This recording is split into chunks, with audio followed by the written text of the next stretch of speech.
vocais e nos pulmões devido ao uso recorrente do cigarro eletrônico. A modinha, né? Do momento.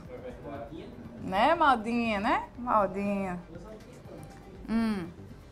Mas agora não, é daqui a pouco.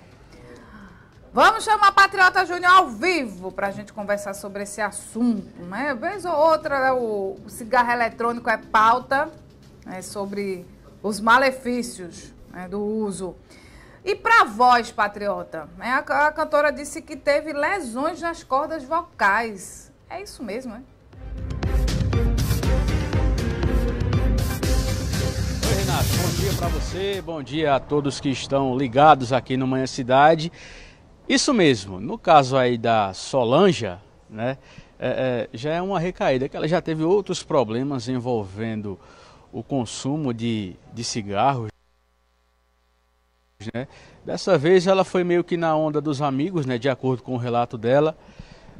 Os amigos indicaram o uso do cigarro eletrônico, dizendo que era a base de água e não tinha nicotina, e agora está tendo que fazer um tratamento para recuperar, né, para solucionar essa questão da lesão nas cordas vocais e também no pulmão. Eu vou conversar aqui com a Cláudia Raposo, ela é fonoaudióloga especialista em voz clínica e profissional. Doutora, bom dia, bem-vinda à Rádio Cidade mais uma vez. Então, quais as consequências que o uso do cigarro eletrônico pode trazer para a voz? Bom dia. Bom, as consequências, a primeira, de imediato, são os problemas vocais, né? A alteração na voz, os distúrbios de voz e, em segundo lugar, os problemas pulmonares, tá? Por que acontece, primeiramente, os problemas de voz? Na verdade, o cigarro eletrônico, ele não tem, comparando com o cigarro normal, ele não tem um filtro, tá? Então, quando você inala, quando você traga aquela substância, ela vai diretamente para o pulmão sem nenhum filtro anteriormente. E, lógico, para chegar no pulmão, esse ar, essa fumaça, ela passa pelas pregas vocais. E aí acontece um efeito chamado edema de Heinck, que é uma camada que a gente tem na prega vocal e que com o uso dessa substância, isso tanto acontece no cigarro, quanto no cigarro normal quanto no eletrônico, acontece um acúmulo de substância nessa membrana em que faz com que essa voz ela se caracterize muitas vezes por uma voz um pouco mais grave, mais rouca, que perca, no caso dos profissionais da voz, a potência vocal. Então, isso tem acontecido com frequência, é bem comum a gente receber nos consultórios relatos de pessoas, principalmente jovens, né, que têm feito o uso do cigarro eletrônico e vem apresentando, primeiramente, sintomas vocais, mas quando se faz uma investigação mais profunda, a gente também encontra os distúrbios pulmonares, aí, o acometimento no pulmão, né?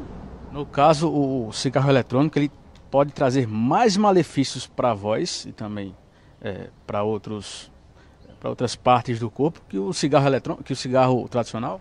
Isso, até porque o efeito dele é muito mais rápido. Vamos dizer que o cigarro normal, né, ele tem um efeito cumulativo, então assim, os danos ele vêm ao longo do tempo.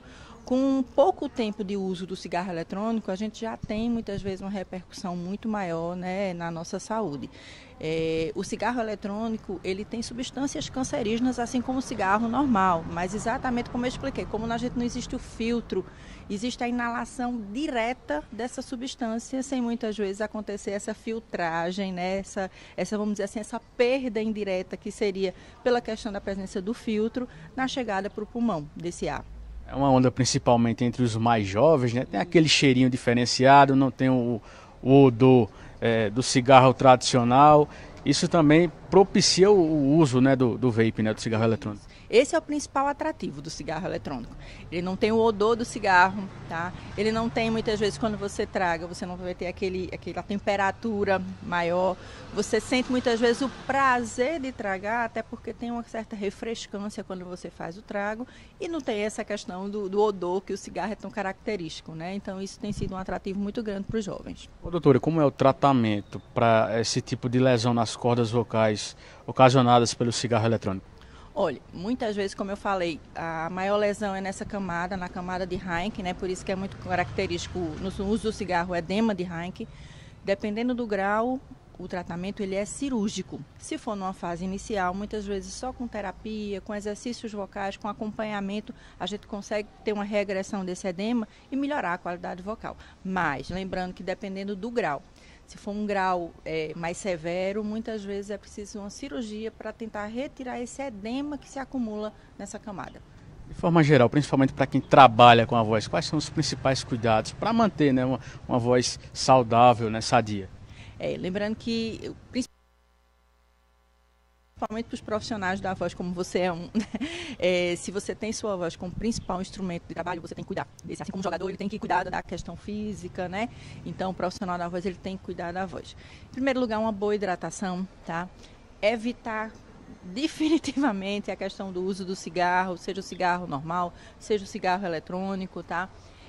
Evitar muitas vezes o uso excessivo da voz, não uso excessivo da voz normalmente, porque se você é profissional da voz, você precisa dela e muitas vezes tem uma demanda aumentada, mas é o uso da voz associado a uma competição sonora, ou seja, utilizar a voz em ambientes com muito barulho e que você termina elevando muito a intensidade, isso pode causar dano. Mas basicamente uma boa hidratação, boa noite de sono, tá? Uma boa alimentação também ajuda e evitar essas coisas que, principalmente o uso do cigarro, né? Drogas de uma forma geral e que vai ter um efeito direto muitas vezes na qualidade vocal. O consumo excessivo de cigarro trouxe ali um prejuízo para a voz, fez o tratamento, mas isso pode ainda ocasionar algum tipo de sequela ou não? Sim, principalmente pulmonar, não é? Vamos pensar que, como eu expliquei anteriormente, para chegar no pulmão essa fumaça ela passa pelas pregas vocais, por isso que muitas vezes o primeiro sintoma é o vocal, mas não necessariamente ele vai ter pulmonar também. Na maioria das vezes a gente vai ter associado, mas o que fica mais evidente nesse início é o problema vocal. E aí o problema pulmonar ele se evidencia quando o paciente começa a referir, eu estou com pouca coisa, eu canso, eu estou sentindo dificuldade para respirar, aí esse é o principal sintoma pulmonar, mas o primeiro, muitas vezes, é a qualidade vocal. Sente que muda a voz. Então, no homem, fica uma voz mais rouca, mais grave ainda. Na mulher, que é um pouco mais aguda, ela passa a ser um pouco mais grave, a acontecer falhas na voz. E no caso do uso do profissional da voz, de um cantor, ele vai sentir realmente uma perca da potência vocal. Muito bem, obrigado pelas informações, doutora Cláudia Raposo, fonoaudióloga especialista em voz clínica e profissional, trazendo para a gente aí os prejuízos que o danado do cigarro eletrônico traz para a voz. Renata? Obrigada, Patriota, pelas informações. Um abraço para a doutora Cláudia Raposo.